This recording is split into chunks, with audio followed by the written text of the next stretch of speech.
Hi, welcome back to Christine's Home Affairs. The other day I had been cutting up a whole heap of fabric to make some really large trapezoid shaped boxy bags. Well, they're not quite boxy because they're trapezoid shaped, but I made a huge mistake. So the bags I had been making were these ones here where the sides taper in at the top. I did a video for this a couple of weeks ago, and I have templates that I just lay over the fabric and trace them out.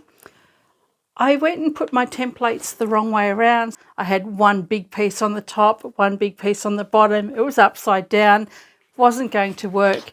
So after I cut it all back to make proper box corners, I ended up with a bag this big and really narrow and tall. I really like it. So these two bags, exactly the same size fabric to begin with. One had angled corners, the other one just had bigger corners chopped out of them. Just goes to show what you can actually do with your corners. And also improvise when you make a big mistake. And so in today's video, we're going to make two bags like this. Christmas is just a day away. My kids and I usually celebrate on the 24th. We have our German Christmas, and then with Chris's family we have it on the 25th. So today's the 23rd. So for my sons, I'm making a great big boxy bag, and I've embroidered a little patch on the front for them as well. So along the lines of this big bag here, I've found some other fabric and we're going to make a really big boxy bag. And this has got their Christmas present inside. So come along and I'll show you how to make a really big boxy bag. We'll put some shoulder straps on that and then they can lug it about when they go travelling or to the gym or wherever they might go. Let's get to it. Okay, since I'll be making two of these, here's everything that we're going to need. The stabiliser I'm using today is called Parlan. You can use whatever stabiliser you like. It just depends on how much stability, softness or stiffness you want. So this is a fusible fleece. I'll be using that behind my outer fabric. We need a number 5 continuous zip that is a little bit wider than the fabric that you've got. These are pre-cut from a previous project, so I'm just going to use those. I'll also be using some swivel clips, some D-rings. These are little zip pulls that I'm going to put on my sliders. I'll be using 2 sliders on my bag as well, and I'll be using this black polypropylene webbing for my shoulder strap and also for the tabs on the side of the bag. We only need 2 pieces of fabric, so this is an upholstery weight fabric. I've just got one big piece of that. This was the size of the fabric when I got it. I've just squared it up and that's the size that I'm using. I've also cut a lining to suit, and we only need 1 piece of fabric for the lining. And this is the second one I'm going to be doing. I've also got a couple of patches that I've made on the embroidery machine for my son Joseph and my son Luke. He's got a Cane Corso dog, so I found an image of that. And my son Joseph has a concreting business called Joey's Concrete, so I figured that would be a nice little patch to put on there as well. So I have a blue patch for Joseph, a red one for Luke. That's their colours that I gave them when they were babies, when I used to do all the washing and I needed to know whose garments were whose. Everything of Luke's was marked in a red marker and everything that Joseph had was marked with blue. And because they're twins, there was never any fighting because everybody knew whose was whose. Let's get started. The material list will be up on the screen for you now.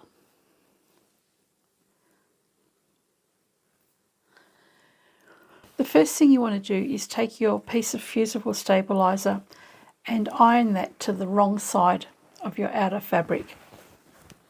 I've done that already here. Once you've done that, you can set it aside, grab your lining fabric, and on big projects like these, I like to create false seams rather than joining 2 pieces of fabric. It's just a nice lazy way of sewing. So grab your lining fabric, fold it in half lengthwise, and you've got 21 inches across here. With a 1/4 inch seam allowance, this is the folded edge at the bottom, you've got your raw edges at the top. I'm going to sew a 1/4 inch seam all the way along here. I'll stop with a back stitch here. I'll start again here, and I'll sew all the way along there as well with my 1/4 inch seam allowance. When I do this, I'll back stitch at both ends and in the middle, and this I can just use the seam ripper to slice it open later, and that will give me my false bottom, and it'll be a place where I can turn my bag through. So let's go and do that for both fabrics.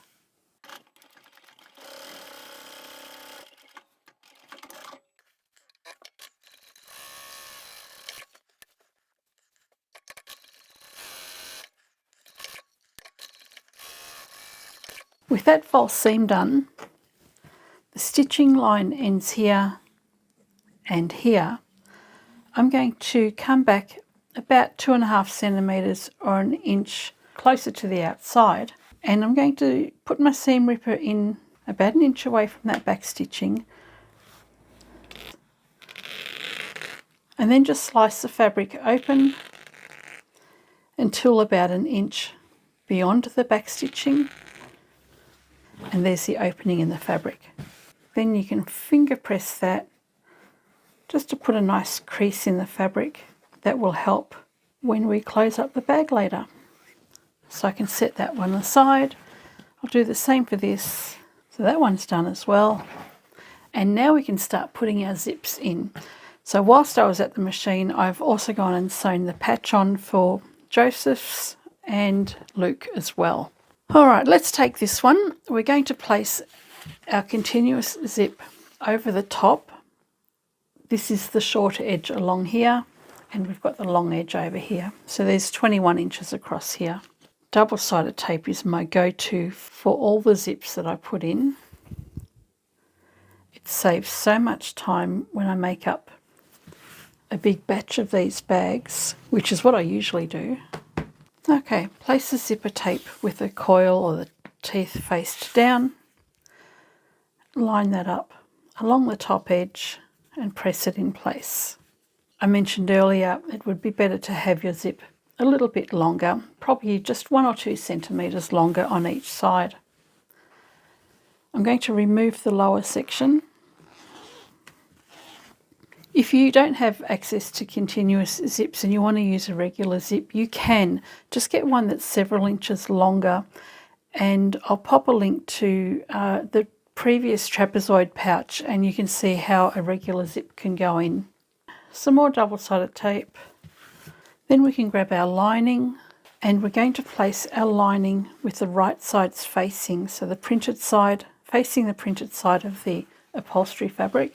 We'll line up the side edges first and then bring the fabric up to the top and press that in place. And because we're using a continuous zip, we can turn this around, move the lining out of the way, and we can put the other side of the zip on exactly the same way. You can still also do this with a regular zip. It just means you've got the fabric kind of scrunched up a little bit.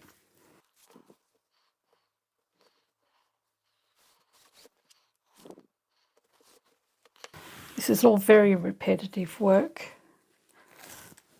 but I enjoy it. Line up the sides again and then the top. Now that we've done that, we can go to the machine, and with the stabilised side faced up, we're going to sew right along both sides of the zip, and then we can turn this the right way out and top stitch. So if you've got a narrow foot or a zipper foot, you'll want to put that on and stitch really close to the coils. I can feel the bump along here as I press down, and I'm just guiding my foot along the edge of the bump there.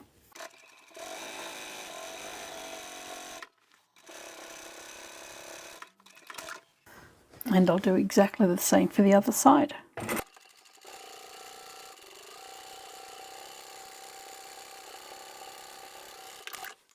And now I'll turn this the right way around and top stitch. So I've got the lining behind the outer fabric, and I'm going to top stitch almost 1/4 inch away from the top edge.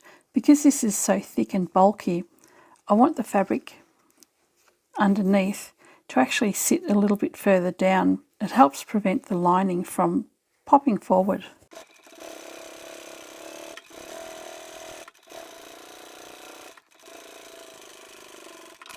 And we'll do the same on the other side.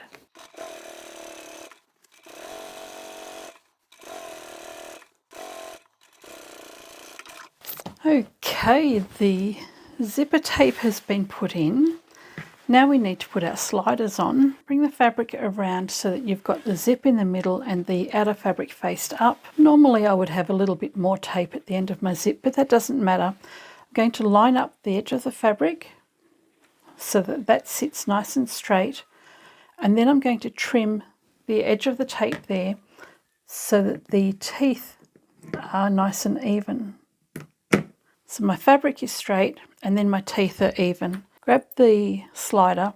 I've got the curved edge facing me. There are a few different types of sliders that you can get, and this isn't the one with prongs on it, but sometimes you can get them that have a tiny little prong sitting on the underside of this flippy thing. What that does is it actually locks that in place. It stops the slider from moving. So if you have pulls that have a little pointy thing on it, hold it up like this so that you can get your slider on. It's a little locking mechanism. I don't have to do that with this one. Just pop that on the edge of the tape, pop the other side over the top, and I want my zipper tape lined up, and then I'll give this a push and listen for a click.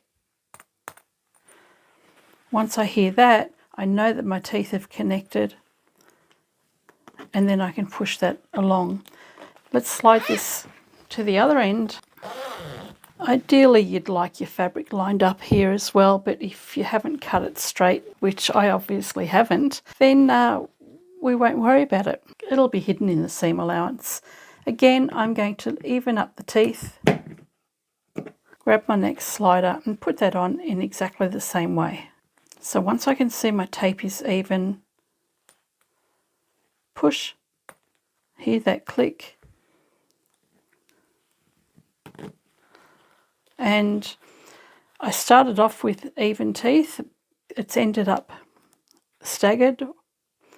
That's not going to line up in the middle. It's going to kind of kink my head.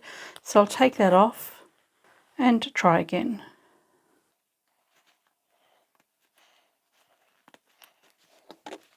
And that's better. My sliders here line up beautifully. Bring these over to the middle, and we'll just leave this open about this much for the time being.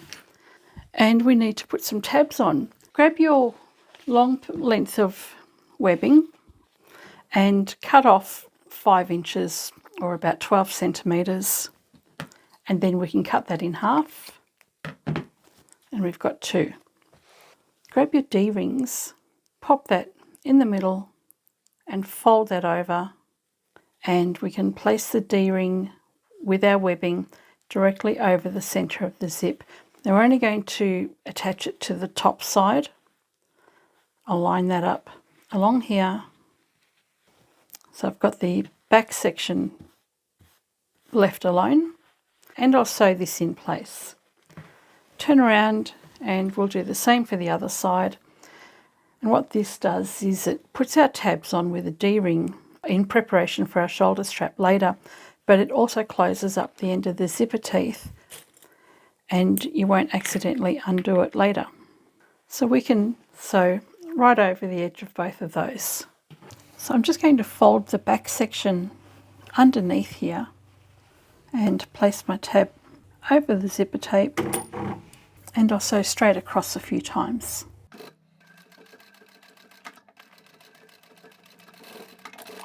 I might just mention too that whilst I'm sewing, I'm using a regular universal number 90 or size 14 machine needle.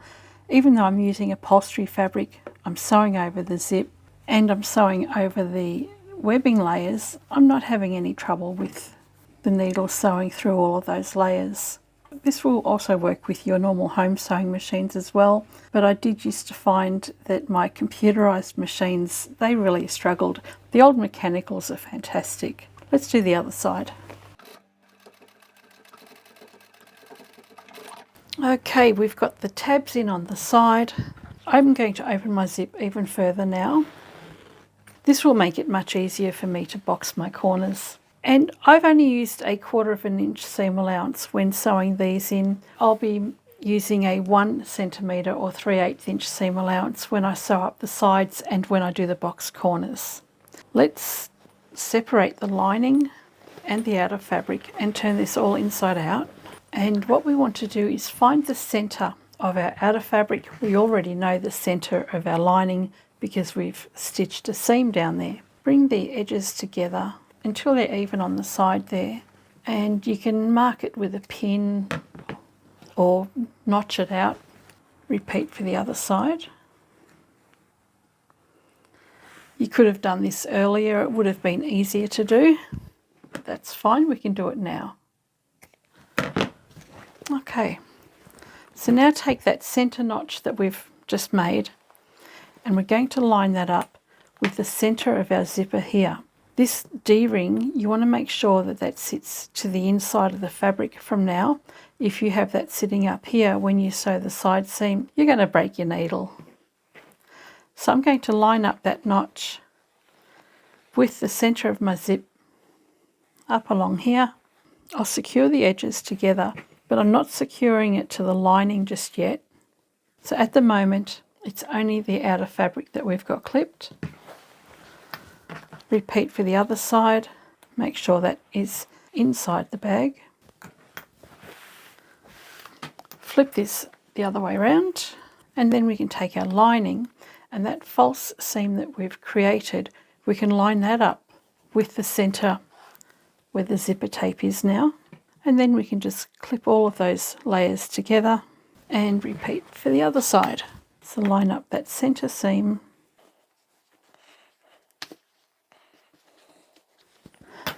Okay, we now need to go and sew all the way down these sides with a 1 centimetre seam allowance or 3/8 inch, but we're also going to be boxing corners, and since we're going to be boxing corners and making quite big ones, we want to make sure we double stitch or do our back stitch in the correct area, otherwise our seam will unravel.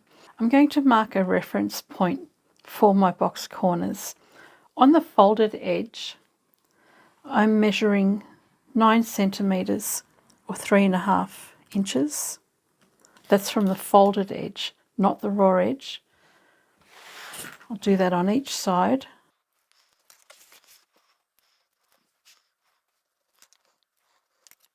So now that we've got those reference points marked, when we sew this, we're going to sew from here. There's no need to sew this section here, we're cutting that off. We're going to sew our 1 centimetre seam allowance seam here all the way down to here. Backstitch really well along here and here because we're going to be pulling against that when we do our box corners, and you'll do the same along here. So when you backstitch along here and here, there's no need to sew along here. Just across here. Where the zipper tape is and the tabs, I will always triple stitch over that. There's a lot of bulk in there. You can see these markings here. This tells me how wide the top section of my bag is going to be. And to give me an idea of the height of my bag, this here will be doubled, so my bag will stand up in height twice that amount. It gives you a little idea of how big your bag is going to be or how tall it will be. Let's go and sew this up. Okay, I've got my 1 centimetre seam allowance. I've backstitched several times over that. Double check this middle section where your D-ring is and make sure it's inside your bag.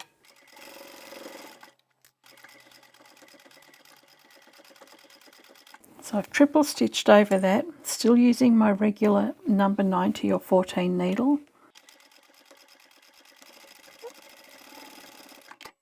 and backstitched really well here.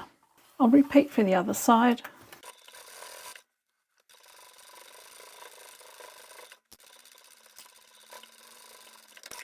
When I go over this area, I do slow down. Just because I've got an industrial machine doesn't mean I have to go like a bull at a gate. I would still slow down, whether you've got a regular sewing machine or an industrial. Okay, the side seam's finished. Now we can box our corners. Now, from the folded edge here, I said before that it was 3.5 inches or 9 centimetres. So you can mark that across. I'm just going to draw in the stitching line. This is our stitching line all the way down here, even though we haven't sewn along here. When we take our measurement, we need to take the measurement from the stitching line, not the outside edge. That same 3.5 inches or 9 centimetres from that stitching line, and that will give you a nice square corner. If it helps, you can draw the lines in and then take your measurements.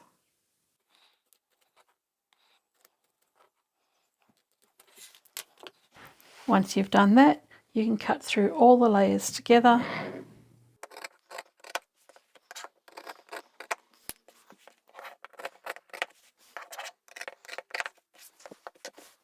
And you'll do the same on the other side.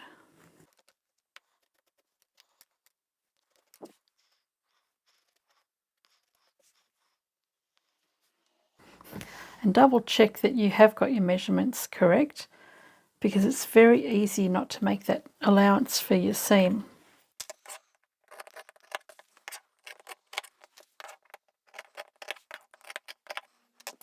Okay, now we can box our corners and we're nearly finished. If you haven't remembered to open your zip, you'll need to do that now, and you can open it all the way to the very edge. That will make it much easier for you to manipulate these corners. I often forget to do that, and I find I struggle to do these corners because there's not enough expansion in the bag when the zip's open. So all I've done here is taken the corner, pinched that together, clip it in place. Then we can flip this around and find the corner of the lining that is attached to that same corner. You'll find along here it's attached to the zip, so you won't be able to manipulate it too much. But if you can grab that corner and bring that out in line with the outer fabric, clip all of those layers together, find the other corner, pinch that out, and you can line all of that up as well. So now we have the lining and the outer fabric nicely secured. When we sew this up, the lining will never come away from the inside of the bag because it's all attached. So you can go and sew that up now. And normally when I'm doing a video, I'll go and do one of these corners, sew it at the machine, and then come back and do the rest. But this time round we're going to do all of them together. Secure those edges again.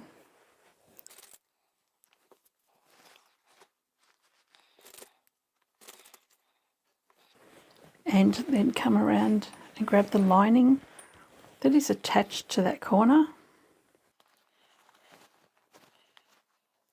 Being such a big bag, it's much easier to manipulate the fabric. When you're working on something a lot smaller, it's probably easier to go and do one corner at a time. Find the other corner.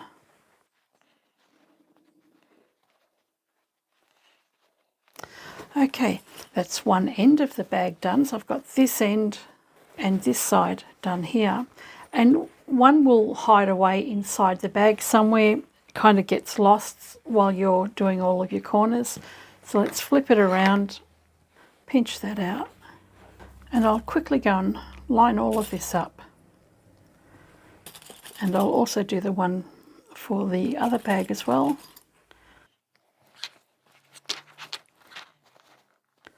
And then we'll be ready to take it to the machine and finish it up.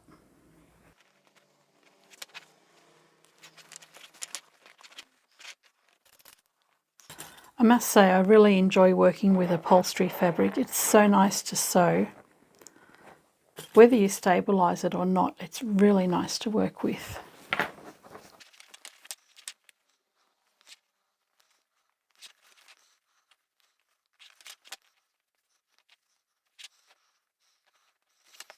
Okay, they're all clipped together. Looks like a big jumbled mess. Let's go and sew up all of those side seams. Once again, it'll be a 1 centimetre seam allowance, or 3/8 of an inch. Where the seam joins here, I'll be triple stitching over that. Once again, stabilised fabric on top. I've got all the layers together, and you just want to spread your fabric out so that everything sits nice and flat.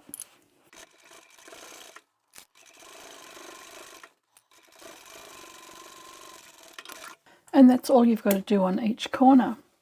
You just have to find the corners first.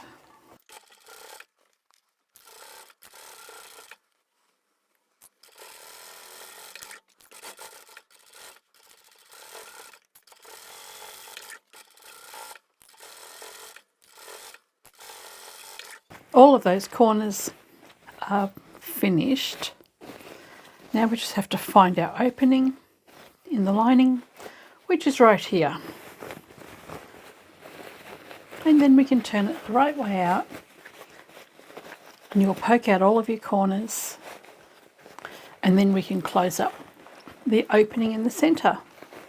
So all you need to do here is grab that false seam, pinch the edges together on both ends, and just pull that taut. It will naturally want to fold over because we finger pressed that fold earlier. And I will take this to the machine and sew that closed. I'll be right back. So that's done. The bag is finished now. All we have to do is create the shoulder straps. We'll set that aside for a moment. I forgot to mention we also need the adjustable slider. We'll grab our swivel clips, and we've got our length of webbing.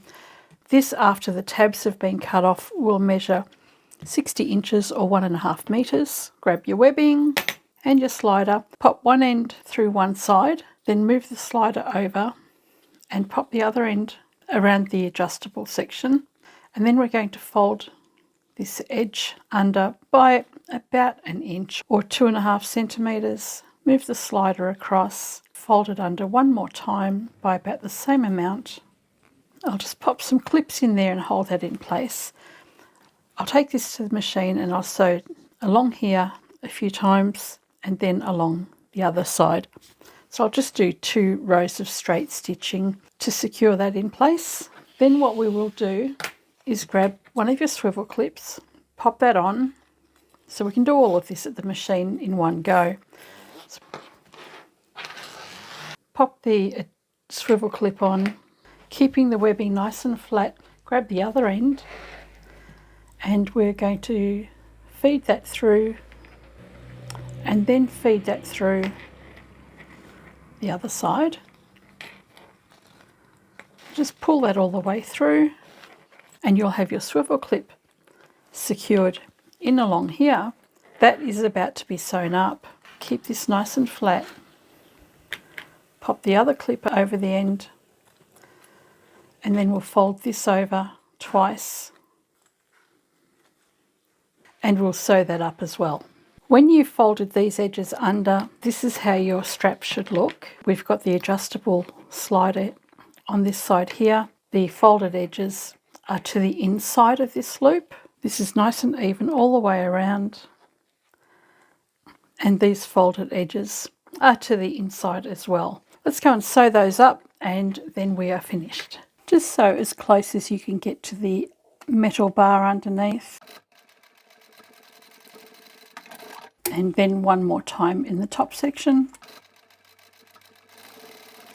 And then where the slider is we can sew that up as well.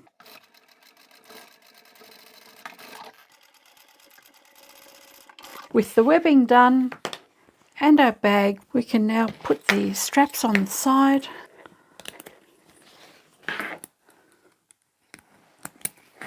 I like to put these little pulls on the end of the zips. It helps you to just grab hold of them to open and close them. And there is our really tall boxy bag. Plenty of room inside, as you've seen. So you can fit so much in there. The boys can have their underwear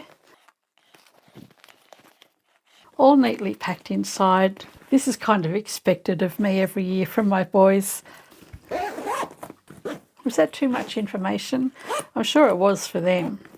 So there we have it.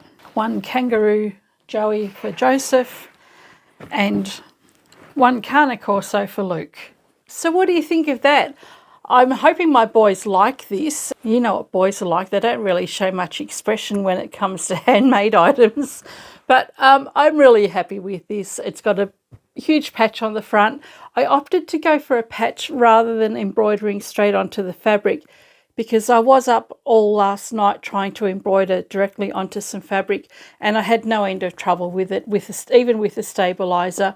It just kept jamming up, so I thought, all right, I'm just going to use some other type of upholstery fabric, embroider a patch on that. I embroidered a border and then I've used some fray check to stop it from fraying and stitched that on. It was an easier solution than mucking around with the embroidery machine. It was also going to be much easier to measure the position of the patch. I'm really happy with these though. Nice big boxy bags. Fits plenty of stuff. So I've got the boys' Christmas present in there. The regular jocks and socks that they get from here every year because that's what mothers do, right? As I said earlier, this pattern came about because of a huge mistake I had made in cutting these boxy bags the wrong shape. I've got the other ones in the shop for $55. These ones I've just finished yesterday. They'll be going in the shop and on my website for $55 as well. I actually really like the shape of this. I like how it's so tall, and I think that this will be quite useful as a handbag, as a travel bag, carry-on luggage, all sorts of things. You can make that in any size. So a few bags all ready for Christmas. For anybody that might be interested in the trapezoid bag, I will pop a link for that in the description below. I'll also pop a link to the video for the bags that have the regular dress zips in it. You can make exactly the same bag using a regular zip. Just follow the instructions in that video. Anyway, I hope you've enjoyed this video and I shall catch you next time. Bye for now.